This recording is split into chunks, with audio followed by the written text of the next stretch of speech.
వేరొక పర్యాయం, రెండో పర్యాయం ధర్మరాజు గారు, నకులుడు, సహదేవుడు కర్ణుడి యొక్క ధాటిని తట్టుకోలేక ముగ్గురు ఒక్క రథమే ఎక్కేవలసి వచ్చింది. కర్ణుడికి దొరికితే చంపేస్తాడని చెప్పి ముగ్గురు ఒక రథమే ఎక్కారు. ఎక్కి ఇంకా కర్ణుడి చేతి నుంచి తప్పించుకొని ప్రాణాలతో బయటపడితే చాలన్న స్థితిని పొందారు.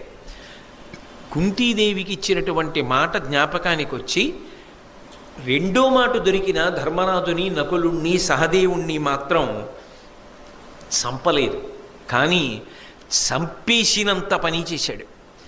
ఆ యుద్ధం చూసిన వాళ్ళకి ఏమనిపించిందంటే ఒక్క క్షణంలో ముగ్గురిని కర్ణుడు మట్టు పెట్టేస్తాడు, ముగ్గురు చచ్చిపోతారనిపించింది. అప్పుడు శల్యుడు జోక్యం చేసుకున్నాడు. అదే సమయానికి భీముడు దుర్యోధనుణ్ణి ఆక్రమించి దుర్యోధనుణ్ణి చంపడానికి సిద్ధమవుతున్నాడు. దుర్యోధనుడు భీముడికి దొరికాడు.